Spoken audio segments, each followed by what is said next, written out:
They called her just a nurse. Margaret Walsh, age 53, 15 years at Seattle General, silver hair pulled so tight it looked painful, always arriving before dawn, always leaving after dark. They didn't know her hands had held a scalpel under fire. They didn't know she'd carried 4 men out of a burning Humvee while enemy rounds punched through the hood. What they saw was a woman pouring coffee at 6 in the morning, trembling slightly as she held the mug, shoulders curved forward like she was trying to disappear into the fluorescent hum of the pediatric ward. Nobody saw the unit patch sewn inside her jacket lining, Force Recon, Tikrit 2004, names stitched so small only she would ever find them. And nobody saw the moment when that trembling stopped, when her fingers went steady as surgical steel, when something ancient woke up behind her eyes. What happened next changed everything. Margaret arrived at 5:33 a.m., 30 seconds earlier than she had for 4,847 consecutive days. The pediatric ward was silent except for the mechanical breathing of machines, each ventilator counting out its lonely rhythm. She hung her jacket in her locker, the same locker she'd had since 2009, containing only 3 things: a thermos, a photograph of a man in navy dress blues, and that jacket she never wore outside. The photograph was faded now, soft at the corners. She didn't look at it anymore. Looking at it changed the way her hands worked, made them less precise, and precision was the only thing that kept her invisible, and invisible was the only way to survive. She poured her coffee from the thermos, the steam rising in perfect spirals that caught the overhead lights. Her hands trembled. Just slightly. Just enough that anyone watching would think she was tired or cold or simply old. Nobody was watching. That was the entire point. The nurses' station occupied the north corner of the pediatric ward, all steel and clipboards, and that particular smell of hospital antiseptic mixed with something underneath, fear, maybe, or just the scent of sickness settling in 2 rooms too bright and too quiet. Margaret reviewed the overnight admission logs, her eyes moving across the names with the trained efficiency of someone who had learned to absorb information at a glance and file it away without thinking.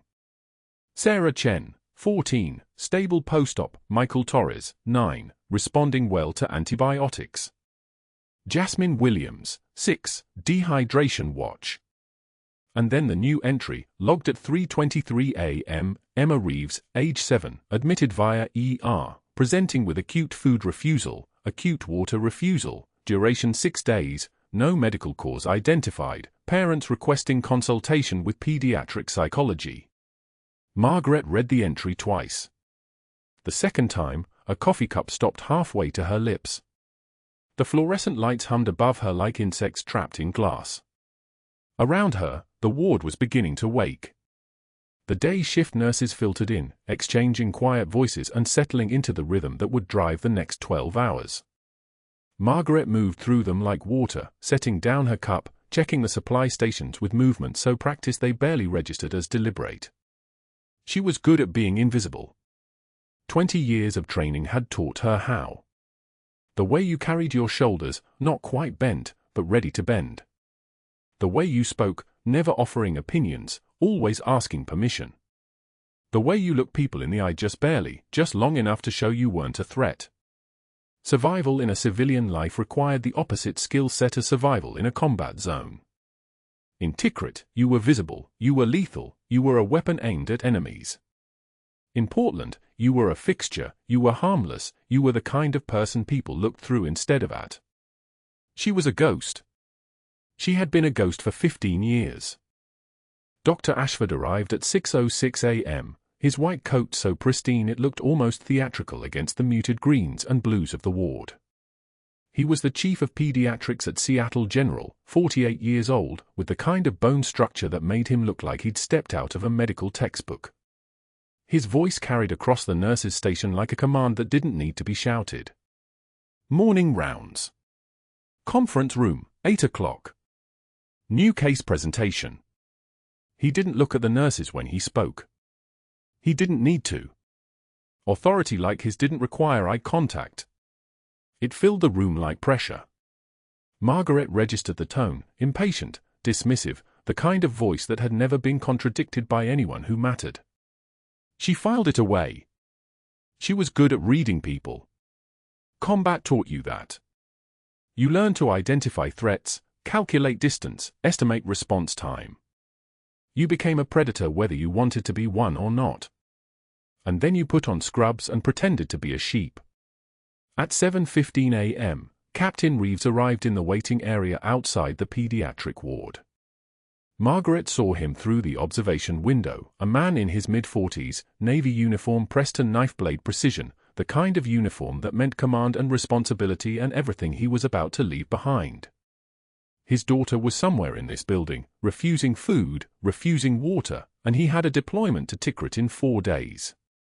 Margaret knew this because she had learned to extract information from the ambient noise of institutions, from the way family members spoke to each other in waiting rooms, from the fragments of conversation that leaked through doorways, from the careful way people mentioned dates and locations when they thought nobody important was listening.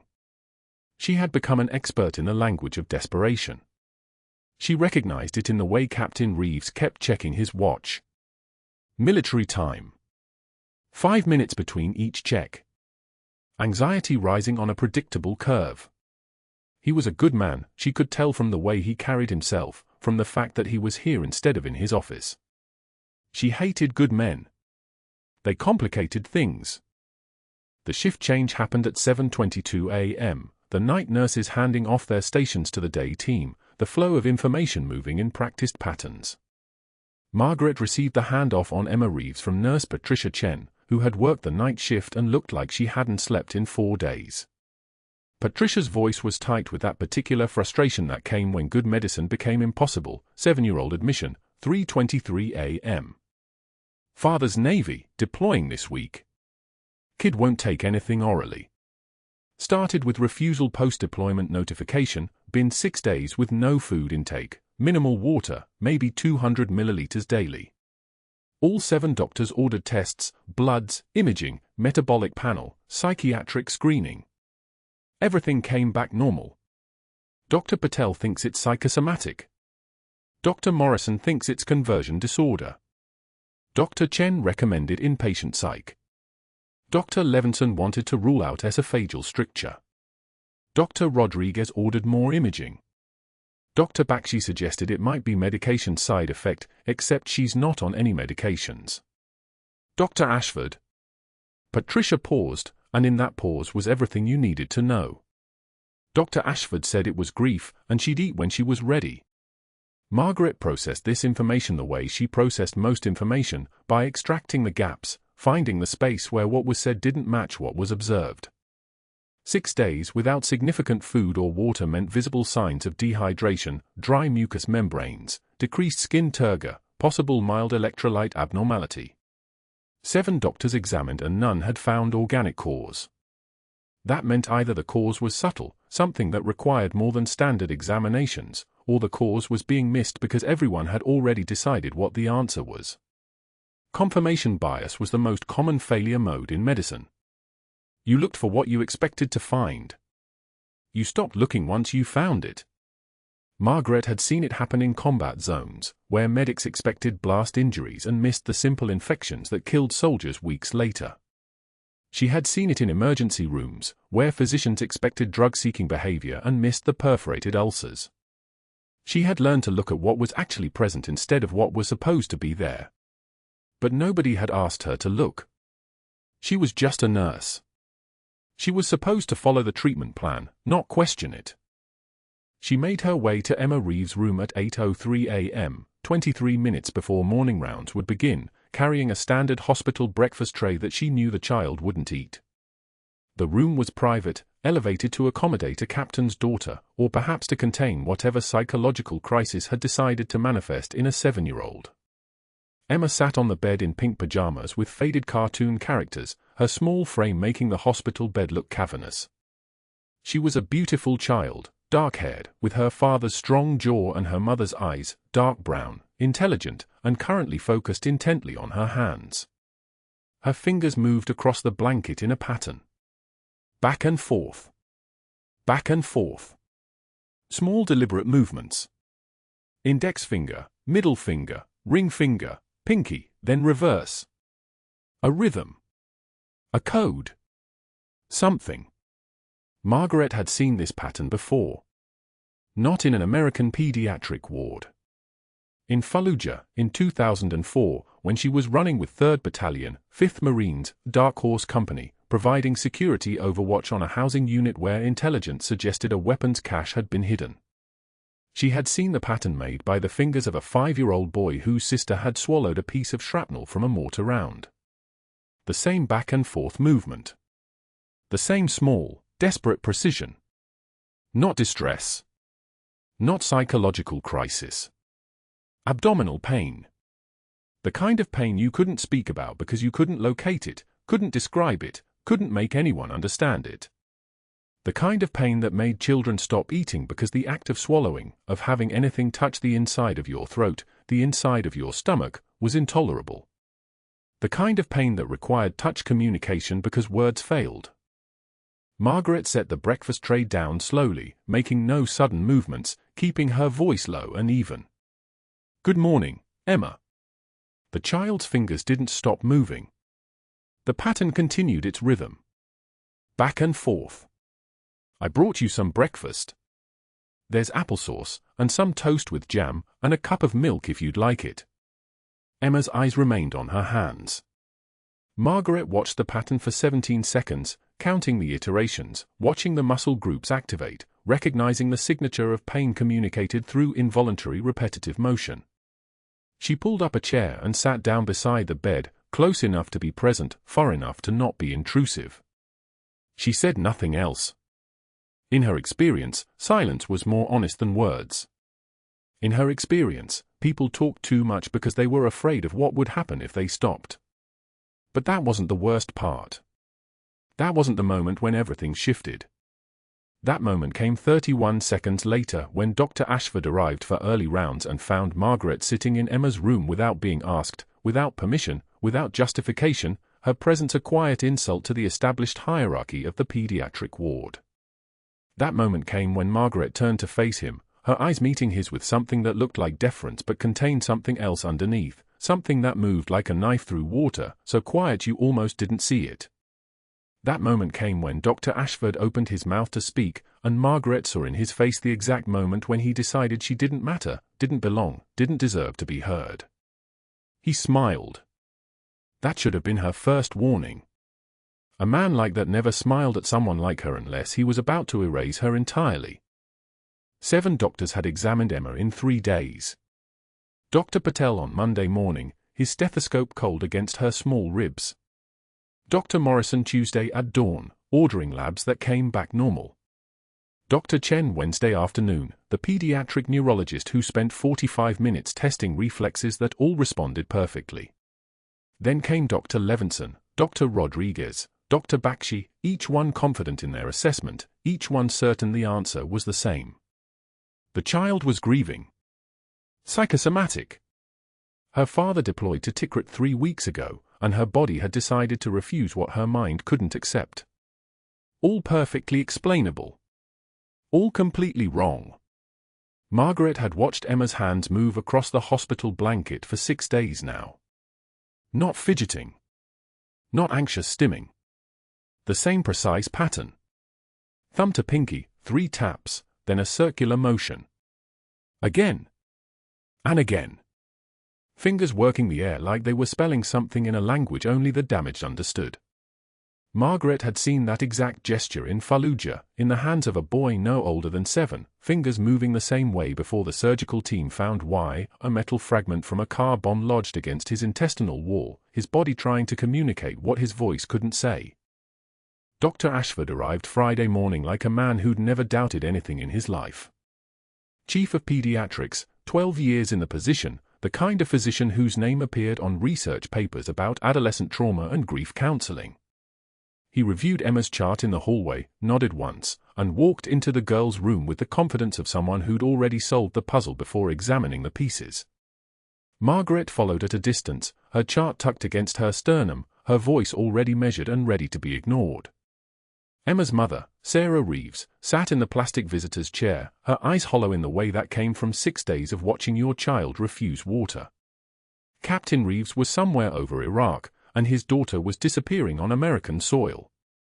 Sarah's hands were shaking. They'd been shaking since day 2. Ashford's examination lasted 8 minutes. Temperature normal now. Abdomen soft. No distension. No focal signs. He listened to her heart, watched her follow his penlight, and made his declaration with the tone of a man closing a file. Mrs. Reeves, Emma is displaying classic symptoms of anticipatory grief. The deployment triggered a dissociative response. Children sometimes express emotional pain through the body. Once she processes the separation, the refusal to eat should resolve. I'm recommending a psychiatric evaluation, and I'll order a mild anxiolytic to help her sleep through this difficult period. Sarah's shoulders collapsed forward. Relief and despair in the same moment. Margaret stepped closer. She kept her voice low, respectful, the way a good nurse speaks to physicians in front of families. Dr. Ashford, I've been monitoring her behavioral patterns.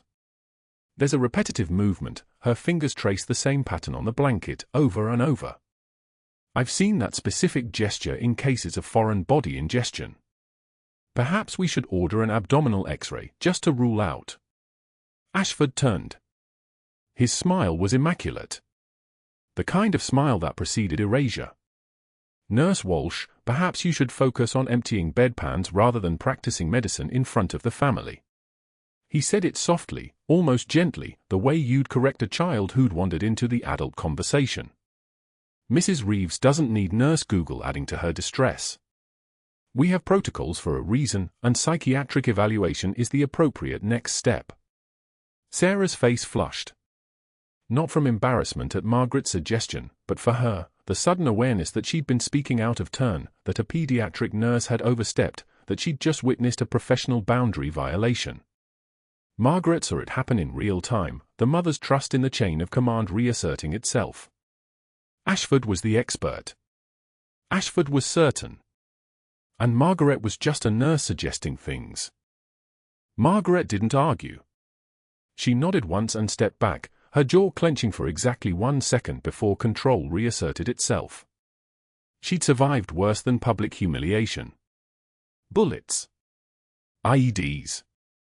Watching men die on operating tables when there was nothing left to do but hold their hands. A physician's dismissal was background noise. She was wrong about that.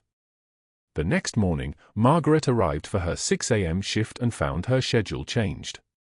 Night shift. Effective immediately. A printout on her locker with a note from the nurse manager, Walsh, reassignment approved for additional training. Please report to night charge nurse for orientation. Thank you. No explanation. No meeting. Just erasure into the graveyard hours where she wouldn't interact with Dr. Ashford, wouldn't be visible to the families, wouldn't be able to ask inconvenient questions about 7-year-old girls making trauma gestures with their fingers. By Wednesday, she'd been integrated into the night rotation. She worked 7 p.m. to 7 a.m., drew blood from sleeping patients, charted in the silence of the darkened ward, existed in the hospital's margins. And that was when she decided to sit in the break room for her 30-minute dinner break, to drink coffee like a normal person, to occupy space without apologizing for it. The moment her hand reached for the coffee pot, Dr. Morrison looked up from his phone and said, "I'm heading back." Dr. Chen, who'd been sitting beside him, stood immediately. "Right behind you." Within 90 seconds, the break room had cleared. 6 staff members finding urgent tasks, checking labs that didn't need checking, reviewing charts that could wait. Margaret stood alone in the fluorescent hum, her coffee cooling in her hands, her presence suddenly so toxic that people couldn't remain in the same room. She didn't flinch. She didn't look away from her cup. She sat down slowly, wrapped her hands around the thermos, and took one measured breath. The kind of breath you learned in a medical tent in Helmand Province, when your patient was circling the drain and panic would kill him faster than his wounds. Breathe. Control what you can control. Everything else is data. By Friday, a write-up appeared on the unit board, printed on official letterhead and posted where all staff could see it. Walsh, M., written warning for overstepping professional boundaries and questioning physician clinical judgment. Staff member made unsupported medical suggestions to attending physician in presence of patient family, causing distress and undermining physician authority. Further violations will result in disciplinary action up to and including termination. Margaret stood reading it, aware of the eyes on her back, the sudden silence when she walked past the nursing station. She read every word carefully, the way you'd study a map before a mission, understanding the terrain, understanding what you were up against. Then she felt it, that single tear sliding down her left cheek, the one her control couldn't quite catch. She wiped it without looking away from the board, her hand steady, her expression blank. When she turned, Dr. Ashford was watching from his office doorway 30 feet away, his hands folded on his desk, his eyes tracking her like a predator who'd just confirmed his prey was wounded. Margaret held his gaze for 3 seconds. Then she walked toward him. The hallway was empty. Ashford didn't move as she approached, didn't seem concerned. He had 7 doctors behind him, institutional authority, a write-up on the unit board, and a nurse who was already marginalized and reassigned. Whatever she had to say, he'd already won. Margaret stopped 2 feet from his doorway. Her voice came out quiet, the kind of quiet that made people lean in to hear it. That little girl is dying, and when she does, you'll have to live with choosing your ego over her life. She didn't wait for a response. She walked back to the pediatric ward, clocked out, and drove to Cedar Grove Cemetery in the rain. The cemetery rain had soaked through her jacket by the time she reached Tom's grave. Granite headstone. 1987 to 2004. 17 years dead, and she still whispered to him like he was listening from somewhere behind the clouds. When she'd driven back to Seattle General at 11 p.m., technically off the clock, technically violating the restriction order Ashford had placed on her access, the hospital felt different. Hollow. The fluorescent lights overhead seemed dimmer, or maybe her eyes just registered everything as dimmer when she was prepared to lose. She'd parked in the back lot and used the security code she'd been meaning to delete. Some codes, they stay muscle memory. They stay alive in the hands even after the official termination papers arrive. Emma's room sat on the 4th floor, pediatric intensive care. The night shift ran skeleton crew at 2 a.m., 2 nurses covering 12 beds, 1 resident sleeping in the call room, and charts that lived in the computer system Margaret had accessed 1,000 times before. She moved through the corridor with the kind of quiet that only comes from 20 years of trying to be invisible. The child's mother, Sarah, had finally fallen asleep in the vinyl chair beside the bed, her chin tilted at an angle that would leave her neck screaming by morning. 8 days of sitting. 8 days of watching her daughter refuse food, refuse water, refuse to be okay. Captain Reeves was somewhere over the Atlantic by now, flying toward a nightmare he didn't know existed yet. Margaret approached the bedside.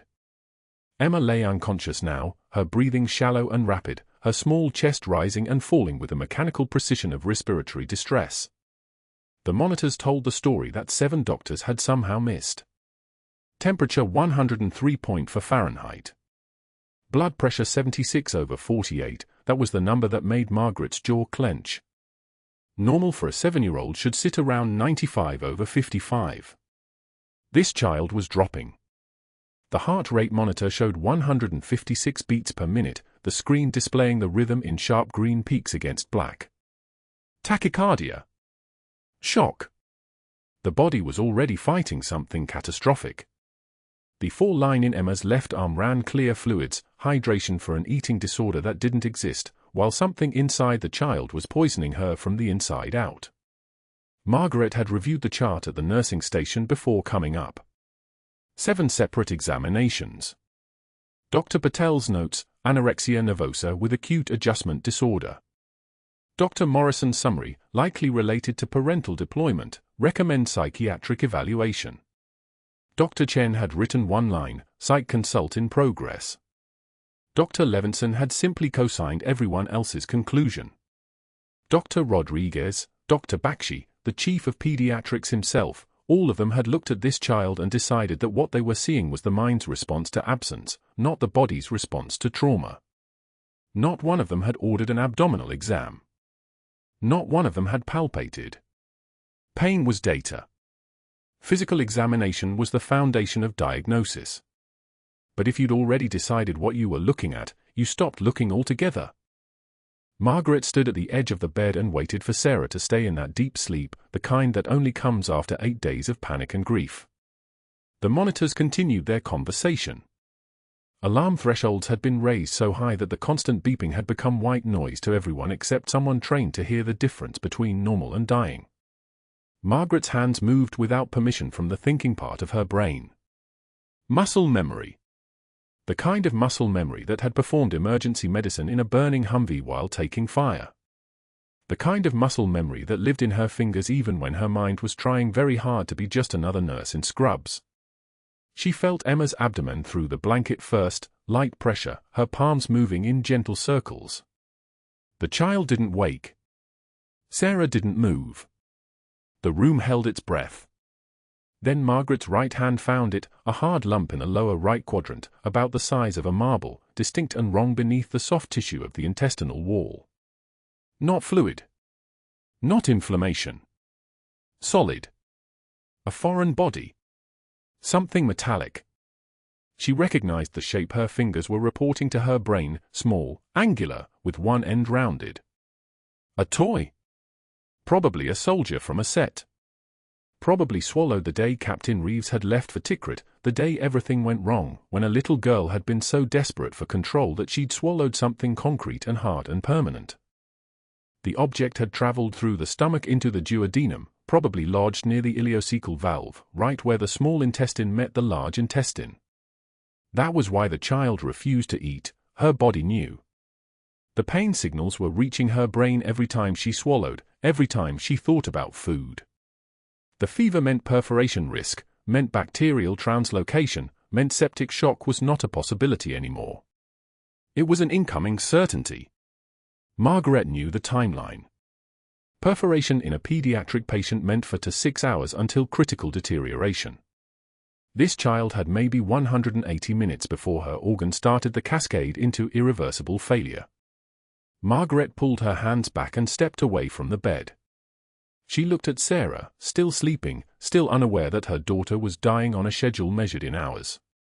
Then she moved to the nurse's station and opened the secure line to radiology. 2:23 a.m. The on-call radiologist was a resident named Chen, different from the Dr. Chen who'd done the psychiatric consult. Margaret kept her voice steady, authoritative, the voice of someone who knew exactly what she was asking for and why.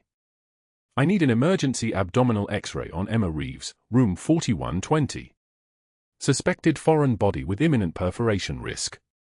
This is Major Walsh. The title came out before she could stop it. 7 years of being Margaret the nurse, and the rank just emerged like a ghost that had been waiting in the wings all along. The radiologist, half asleep in his call room, heard something in those 3 words that made him sit up straight. Copy that. I'll have the tech meet you in imaging in 5 minutes. No questions. No, let me check with the attending. No protocols. Just a Marine Force recon operator being believed because her voice carried the weight of someone who'd spent her entire adult life giving orders that mattered. Margaret felt the cold air escaping from somewhere deep inside her, the air that she'd been holding since Ashford pushed her toward the night shift, since he humiliated her in front of a family, since he decided that his authority was more important than a child's life. That cold air was precision. That cold air was purpose. That cold air was exactly who she was when she stopped trying to be invisible. She found a wheelchair in the pediatric wing, small, mobile, designed for patients who could no longer walk but still needed movement, and brought it to Emma's room. Sarah stirred but didn't wake. Margaret placed the child's fur bag on the chair's hook and lifted Emma with the careful competence of someone who'd moved patients through fire, through smoke, through situations where dropping a human being meant death. 8 days of malnutrition meant the child weighed less than expected, maybe 45 pounds, light as a field pack. Margaret settled her into the wheelchair and moved toward the elevator. The cameras would show this. Later, when Ashford wanted to, they would show his night nurse removing a patient from pediatric care at 2:24 a.m. without proper authorization. They would show her moving with purpose and confidence. They would show her breaking protocol. What they wouldn't show was why. What they wouldn't show was the blood pressure dropping toward cardiac arrest. What they wouldn't show was for hours until Emma Reeves stopped existing. Imaging was quiet. The night tech, Rodriguez, didn't ask questions either. Margaret had worked at Seattle General for 15 years. The night shift knew her better than the day shift. They knew she didn't break rules for fun. They knew that if Margaret Walsh was ordering an emergency X-ray at 2:35 a.m., something was genuinely wrong. The machine hummed its metallic song. Emma lay still, unconscious, unaware of the electromagnetic radiation passing through her abdomen and creating the image that 7 doctors had somehow decided wasn't necessary. Rodriguez positioned the plates and adjusted the angle. The process took 90 seconds. The processing took another 2 minutes. Then the image appeared on the screen, and Margaret saw exactly what her hands had already told her: a small white mass, dense and metallic, lodged in the lower right quadrant. The surrounding tissue showed inflammatory changes, the white halo of infection spreading outward like clouds before a storm. A toy soldier. That was what was killing this child. A toy from a gift set, probably purchased at some base store, probably given as a goodbye present when Captain Reeves had received his deployment orders. Emma had swallowed it, and for 8 days, no one had considered that a human body could tell you what was wrong if you just stopped talking long enough to listen. Margaret called Dr. Ashford from the radiology phone. It was 2:52 a.m. His voice came through groggy and irritated. "This better be good, Margaret." She gave him the facts. Abdominal X-ray showing foreign body. Signs of bowel obstruction. Temperature spike. Hemodynamic instability. She kept her voice neutral, professional, the voice of a night nurse reporting findings to the attending physician. What she didn't say was, "Your daughter is dying and you've known it for days and you were too proud to listen." What she didn't say was, "I've saved lives that mattered to people far away, and this matters more." What she didn't say was, "I'm about to burn my entire career to the ground for this, and I'm not even hesitating." Dr. Ashford arrived 40 minutes later, his face dark with rage, his eyes moving from the X-ray to Margaret to the image and back again. His mouth opened and closed like he was trying to find words large enough to contain his fury. "You accessed a patient without authorization. You ordered imaging without physician approval. You were on restriction, Margaret. You violated a direct order." The room went so quiet you could hear the air conditioning hum. Margaret met his eyes. "The image is 2 hours old.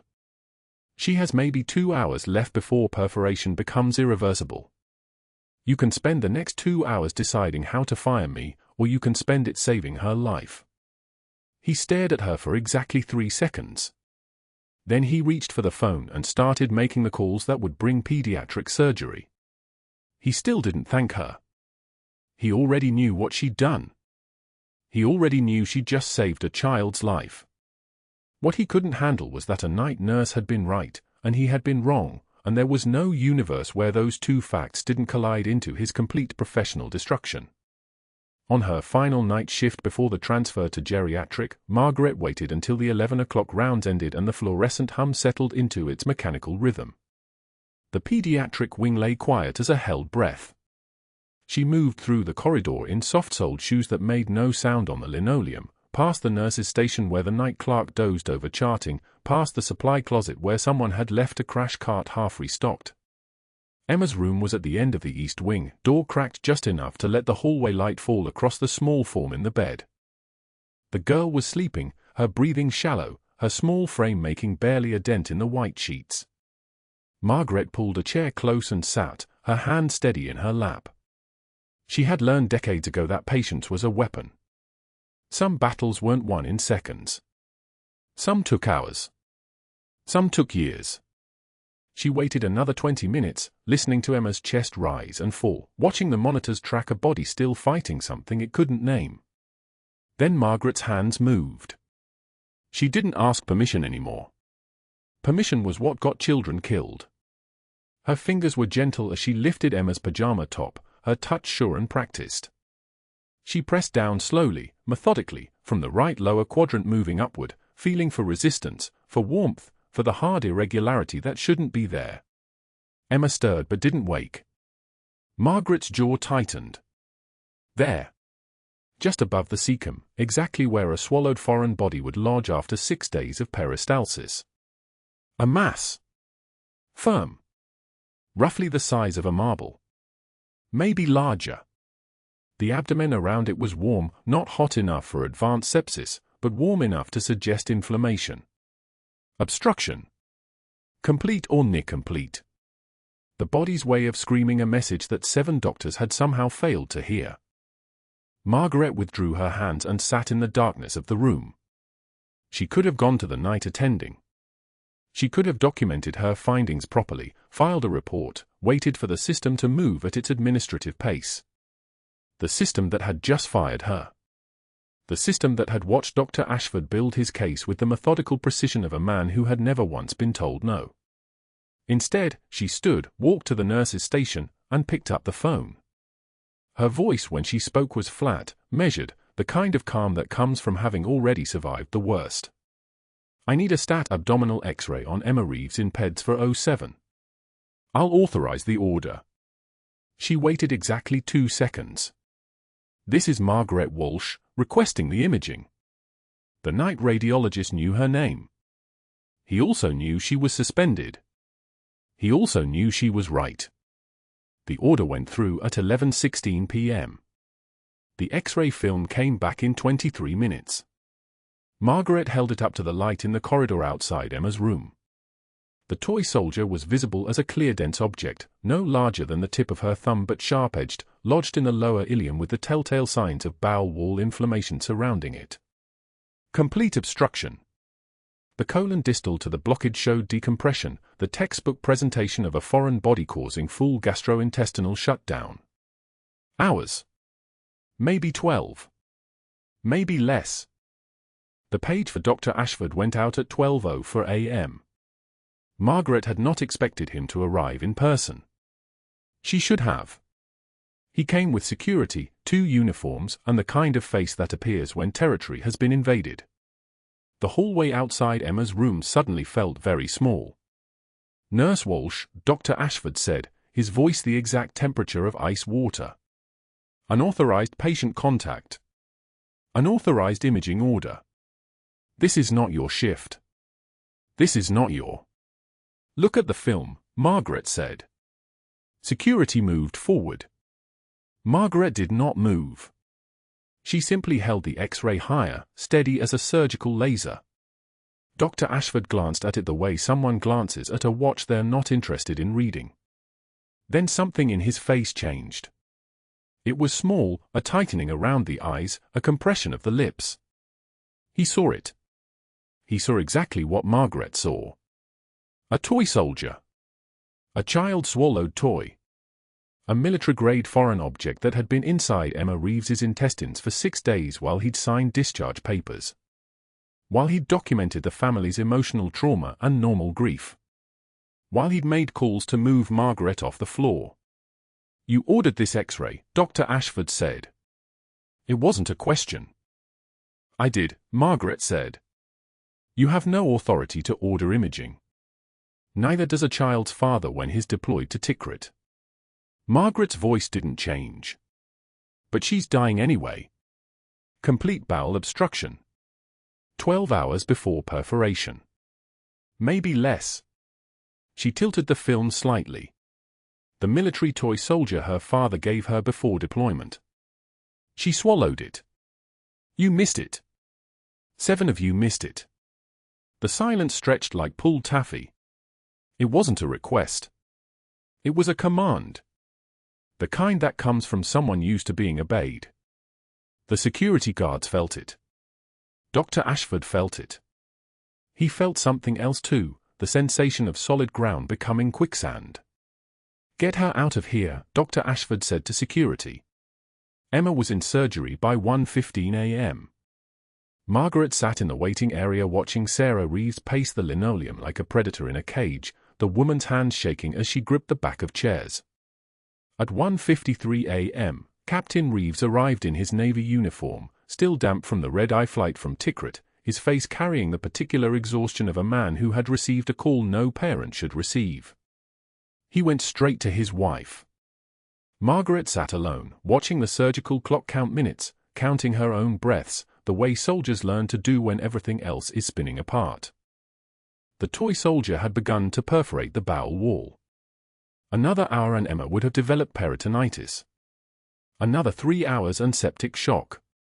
Another 12 hours and death. The surgeon, a woman named Dr. Keisha Morris, who had once served as a Navy corpsman before medical school, found Margaret in the waiting area at 4:56 a.m. and simply said, "She's going to be fine." Then she looked harder at Margaret's face and added quietly, "You knew what it was before we even opened her up, didn't you?" Margaret didn't answer. By 8 o'clock, a termination letter sat on her locker in the break room. She found it because Dr. Ashford had placed it there personally, making sure she would see it before she could leave.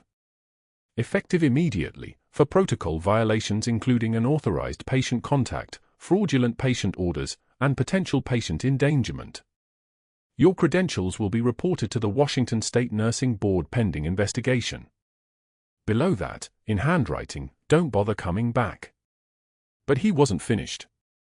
Margaret heard through the night shift that he'd made 3 calls that morning, first to the hospital board, then to the state nursing board, finally to the medical examiner's office. Each call the same message, that Margaret had manipulated imaging results, coerced technicians, planted evidence. That her judgment was compromised by untreated PTSD from unspecified trauma. That she represented a danger to the institution and its patients. The precision of his destruction matched the precision of his clinical work. He was good at what he did. Except when he was wrong. And he had been devastatingly, publicly, irreversibly wrong. Margaret cleaned her locker in silence. The photo of Tom in his dress whites, gone. The thermos she'd carried for 14 years. The jacket with a faded unit patch sewn inside the lining, the one she'd worn under her scrubs, the one that had kept her invisible to everyone but Emma, who had somehow known. She folded everything into a canvas bag, zipped it closed, and walked out of Seattle General at 8:13 a.m. while Dr. Ashford watched from his 3rd-floor office window. That evening, Margaret drove to Cedar Grove Cemetery with her hand steady on the wheel and something in her chest that felt like shattering glass. The rain had started somewhere around Tacoma, the kind of cold October rain that sounds like applause against a windshield. She parked and walked through the rows of headstones until she found his. Thomas James Walsh. Beloved husband. 1978 to 2007, the grave was covered in wet leaves. Margaret knelt in the mud. Her knees didn't tremble. Her hands didn't shake. The rain soaked through her scrubs, but she didn't move, didn't seek shelter, didn't do anything but press her forehead against the cold stone and whisper words that the rain immediately tried to erase. "I tried to stay invisible like they ordered, Tom. I tried to keep my head down, blend in, be nobody so nobody would ever know. I tried for 20 years. She paused. The rain drummed harder. But I couldn't let her die. I couldn't watch that child perforate while I stayed small and quiet and invisible. And now I've lost everything again. Just like I lost you." The cemetery was empty except for her. The living stayed away from places like this. Only the dead and the people who loved them came here. Margaret stayed until the rain ran in rivers down her face and she couldn't tell anymore where the weather ended and her own dissolution began. Then she stood, pressed her hand against the headstone once more, a ritual older than words, and walked back to her car in the gathering dark. The hospital's routine background check for Margaret's reinstatement appeal arrived on a Tuesday, unremarkable as hospital mail ever was. But the file flagged something in the federal database, a classified security clearance that shouldn't exist for a pediatric nurse. That clearance shouldn't exist at all. The system flagged it. The flag went up the chain. Up and up, through hospital administration, through the state medical board, all the way to a secure line at a Pentagon office building Margaret hadn't thought about in 20 years. By Thursday morning, the hospital board had called an emergency session. Dr. Ashford was presenting his final case for Margaret's permanent dismissal, the formal hearing that would make her termination irreversible. He'd prepared his presentation meticulously. 7 slides. Citations. Medical literature. The narrative of a rogue nurse who'd overstepped, endangered protocols, required removal. He walked into the boardroom at 9 a.m. with the posture of a man whose authority had never been questioned. The board chairman sat at the center of a long oak table. 2 chairs at the rear remained empty until the moment Ashford clicked to his first slide. The doors opened. Captain Reeves walked through first, his dress white immaculate, the creases knife-edge sharp, medals arranged in perfect rows across his chest like a map of sacrifice. He was 6'3", all shoulders and bearing, the kind of presence that made air pressure change. Behind him came a Navy SEAL commander, call sign Bear, though nobody in that room knew it, with the kind of calm in his eyes that came from having made peace with the worst things humans could do. Behind him, an FBI liaison in a charcoal suit carrying a single folder. Ashford's mouth opened. Nothing came out. Captain Reeves didn't ask permission to speak. He simply stood, uniform glowing under the fluorescent lights like his own private sun, and said, "That's Major Margaret Walsh. And she has my daughter's life." The room went dead silent. Someone's coffee cup made a small sound against porcelain. That was all. The nurse administrator, trembling now, her hand shaking as she reached for the file the FBI liaison had placed on the table, began to read. Her voice cracked on the first line. Margaret Elizabeth Walsh. Security Clearance Level TS-SCI Deployments to Fallujah, 2004. Tikrit, 2006 and 2008. Kabul, 2011 and 2012. She swallowed hard. Continued. Service record indicates combat medical specialist with emphasis on trauma response under fire. Multiple operational citations. Her hands were visibly trembling now. This clearance should not be accessible to civilian databases. The SEAL commander stepped forward. His boots made no sound on the tile. That's how quietly trained men move when they choose to. He had the kind of scarred hands that told stories, and his voice, when he spoke, carried the weight of command despite his measured tone. Major Walsh pulled 7 Marines out of a burning Humvee in 2008. Fallujah. Under direct small arms fire. She was hit twice. Kept working. He paused. The boardroom seemed to shrink around his presence. She earned a Silver Star for that operation. Another pause. His eyes found Ashford's. She has 2 Bronze Stars. And she has a Navy Cross. That's the second highest naval decoration available. She earned it because she saved the lives of people who are still alive today because she refused to abandon them. The words hung in the air like cordite smoke. The FBI liaison opened the folder. Her voice was measured, precise, the voice of someone reading classified material into an official record. Major Walsh was placed in deep operational cover following her service in 2012. She witnessed war crimes by a defense contractor, BlackRock Security Solutions, now dissolved. Witnesses to those crimes were deemed at high risk of retaliation. Permanent civilian cover was authorized at the Pentagon level. That means, for 20 years, Margaret Walsh has maintained her new identity. She has taken no security briefings. She has attended no reunions. She has lived quietly in Portland, Oregon, working pediatric emergency medicine at this hospital. She has told no one. She has asked for nothing. She has simply lived the cover she was assigned. Ashford's face drained of color.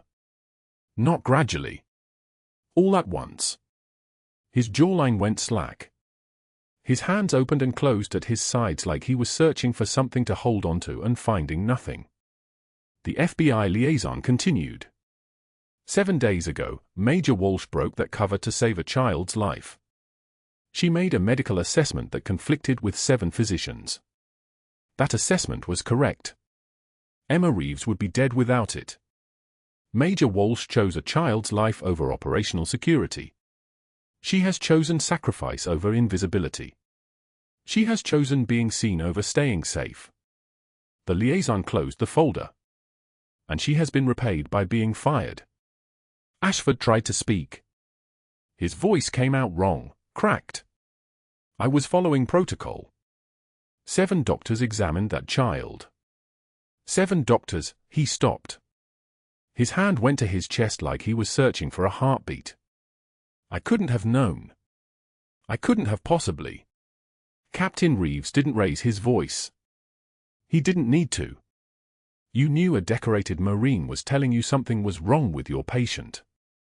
You chose not to listen. You chose ego over a 7-year-old girl's life. And when she saved that girl anyway, you tried to destroy her. The room went so quiet you could hear the fluorescent lights hum, that electric buzz of current running through aging ballasts, the sound of institutional power grinding on without mercy. That evening, Ashford did something desperate. He'd planned this all along, a fail-safe in his mind, go on offense when defense failed. He called a local news station. Offered an interview. Sat in front of their cameras in the hospital parking lot with the sunset behind him, making him look almost noble, and began to speak. His voice was controlled, reasonable, the voice of a man defending medical standards. A nurse with undisclosed military background, a nurse with potential PTSD symptoms, a nurse who had never expressed any formal medical training beyond her basic certification, overrode 7 physicians' medical judgment based on a hunch. The fact that she happened to be correct does not excuse the protocol violation. It does not excuse the breach of physician oversight. It sets a dangerous precedent that any staff member can circumvent established medical hierarchy based on a feeling. The reporter was nodding, making notes. This was a good story, controversy, conflict, institutional drama. Then her phone rang. She glanced at it. Her eyes widened. She held up one finger to Ashford and answered, her voice shifting to something official, something aware that this call was important. She listened for 30 seconds. Her face went pale. She looked at the camera, then back at Ashford, then directly at her cameraman. We have a 3-star general on the line who'd like to respond to your statement. This is live. General, you're on. The speaker clicked on. A voice came through, controlled, measured, the voice of someone who had commanded thousands and was accustomed to being obeyed. I am General James Mitchell, United States Marine Corps, retired Commander of Operational Medical Logistics. I have reviewed the file on Major Margaret Walsh. I knew her during her service. Major Walsh is one of the most highly decorated combat medics in Marine Corps history. Dr. Ashford, you had a nurse tell you something was medically wrong with your patient.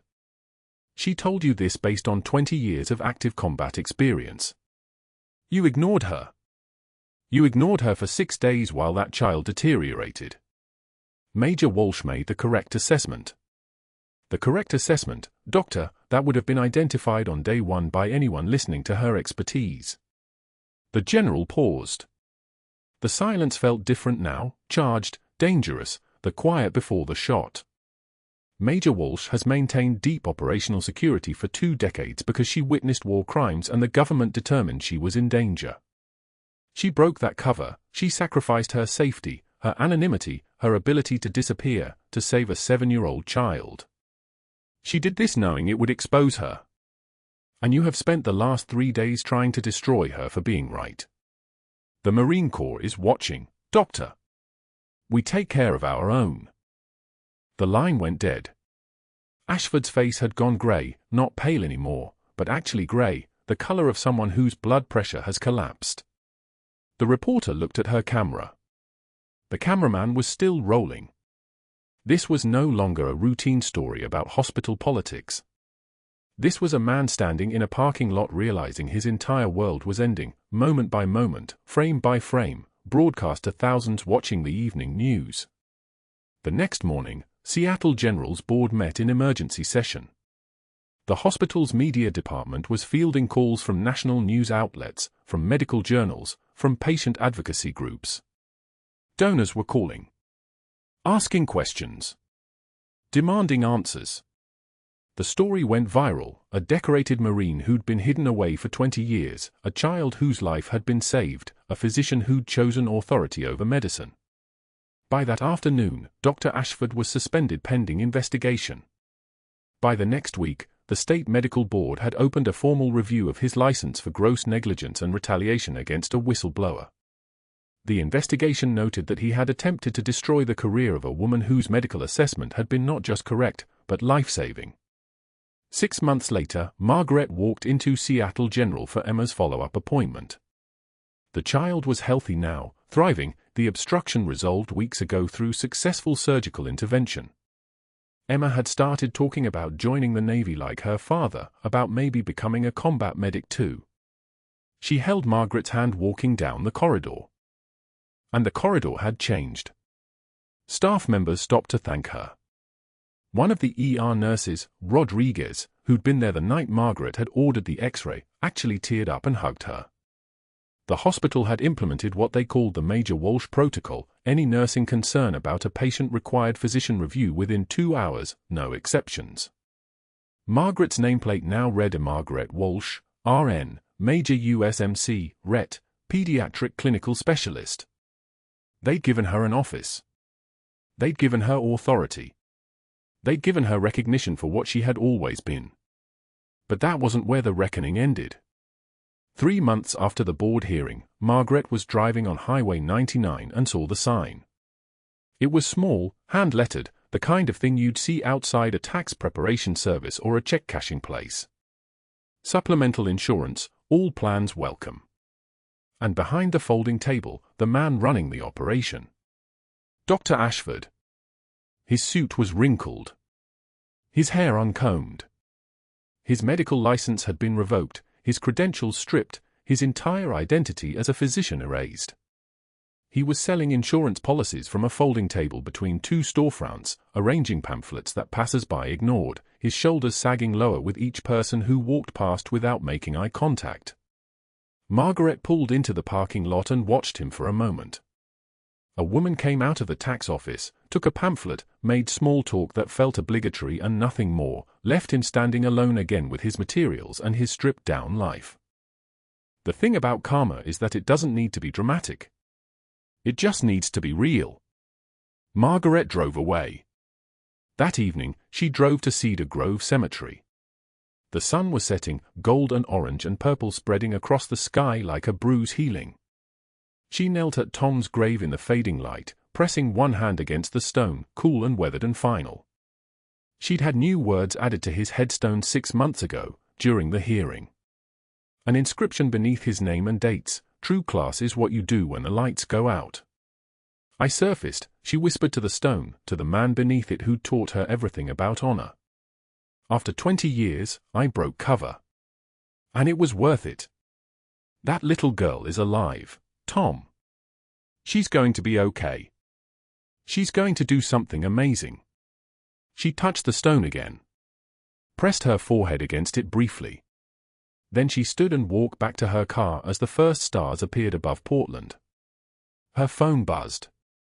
A text from Captain Reeves, a photo of Emma in a Navy Youth Program t-shirt, holding a toy soldier, not the one from her intestine, a new one, a gift, smiling at the camera. Below the photo, Emma asked if you'd help her understand what it means to serve. Would you consider being her mentor? We could use Major Walsh's guidance.